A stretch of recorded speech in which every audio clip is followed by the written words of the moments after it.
कांग्रेस की भारत जोड़ो यात्रा को लेकर राहुल गांधी इन दिनों खासा चर्चा में है। पक्ष हो या विपक्ष, सभी राजनेताओं का मानना है कि राहुल इस यात्रा से सभी विपक्षियों को एक साथ लाने की पहल कर रहे हैं। इस दौड़ में देखा जाए तो सिर्फ राहुल ही नहीं बल्कि बिहार के सीएम नीतीश कुमार, बंगाल के सीएम ममता बनर्जी, दिल्ली के मुख्यमंत्री अरविंद केजरीवाल समेत कई राज्यों के मुख्यमंत्री लगे हुए हैं। सभी की सोच है कि सत्ता में बीजेपी को बाहर रखना है तो अभी सभी विपक्षियों को एकजुट होना होगा।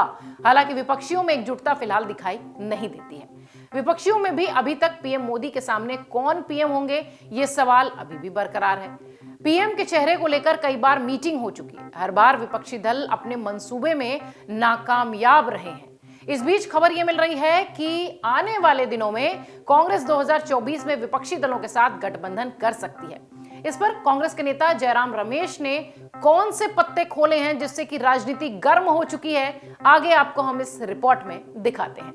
हम आपको बताएंगे कि राहुल गांधी को लेकर जयराम रमेश ने क्या कुछ कहा है, लेकिन उससे पहले जान लीजिए कि कांग्रेस के नेता जयराम रमेश ये बात क्यों कह रहे हैं। और एक तरफ जहां ब्रेक के बाद कांग्रेस नेता राहुल गांधी 3 जनवरी से यात्रा शुरू करने वाले हैं, ऐसे में इस तरीके का बयान आखिर क्यों आया है। कांग्रेस के नेता लोकसभा चुनाव के लिए रणनीति बनाने में जुटे हुए हैं और राहुल गांधी अपनी भारत जोड़ो यात्रा एक बार फिर से शुरू कर रहे हैं। इसी कड़ी में पार्टी के महासचिव जयराम रमेश ने एक सुझाव दे दिया है जिसे लेकर चर्चा तेज है। पार्टी के महासचिव जयराम रमेश ने कहा कि भारत जोड़ो यात्रा की वजह से कांग्रेस में नई जान आ गई है। इस यात्रा से कांग्रेस को संजीवनी मिली है। हालांकि उन्होंने यह भी कहा कि कांग्रेस विपक्षी एकता के लिए सिर्फ 200 वोटों पर चुनाव लड़े, ऐसा कभी होगा ही नहीं।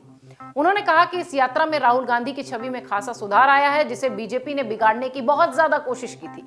जयराम रमेश ने यह भी कहा कि आलोचना किसी भी व्यक्ति की जा सकती है, लेकिन इस यात्रा के बाद बीजेपी अब राहुल गांधी को व्यक्तिगत तौर पर कोई नुकसान नहीं पहुंचा पाएगी या कुछ नहीं कह पाएगी।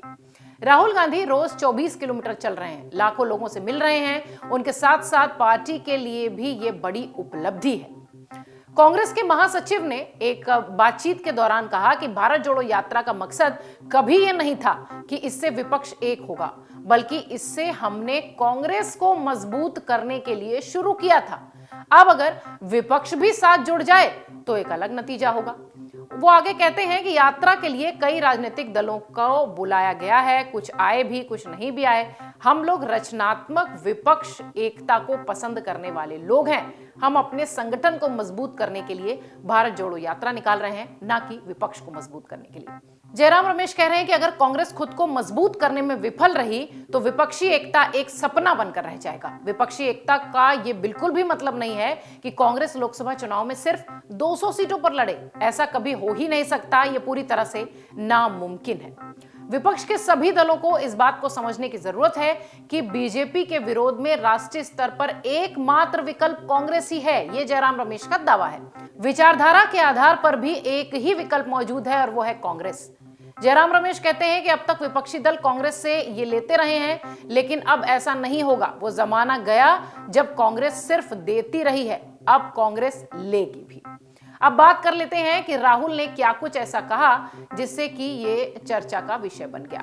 भारत जोड़ो यात्रा में शामिल होने के निमंत्रण पर कुछ विपक्षी नेताओं की उदासीनता के बीच पूर्व कांग्रेस अध्यक्ष राहुल गांधी ने 2 टूक कह दिया है कि भाजपा को हराने के लिए केवल राजनीतिक ही नहीं, उसके खिलाफ वैचारिक एकजुटता की भी जरूरत है। ये बात राहुल ने प्रेस कॉन्फ्रेंस के दौरान कही।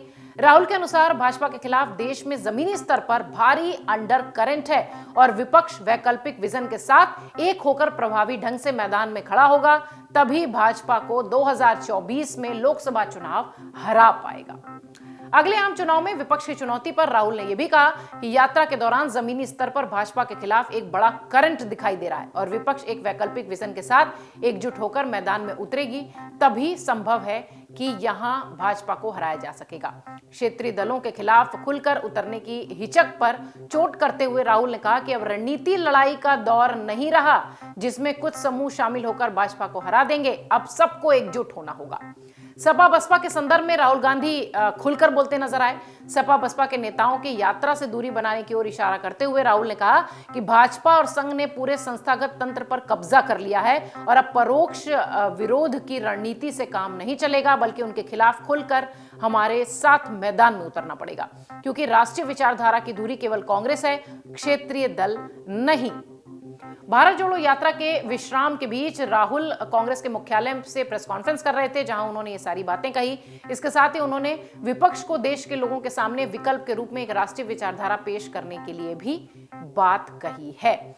राहुल गांधी 3 जनवरी से फिर से अपनी भारत जोड़ो यात्रा शुरू कर रहे हैं, लेकिन उसके पहले एक के बाद एक उनके जो कटाक्ष भाजपा और संघ को लेकर रहे और विपक्ष की एकजुटता को लेकर रहे, जिसकी वजह से अब लगातार सियासी गलियारे में उनकी चर्चा और उनकी भारत जोड़ो यात्रा तेजी से चल रही है। डाउनलोड करें अमर उजाला ऐप और पाएं खबरें लगातार।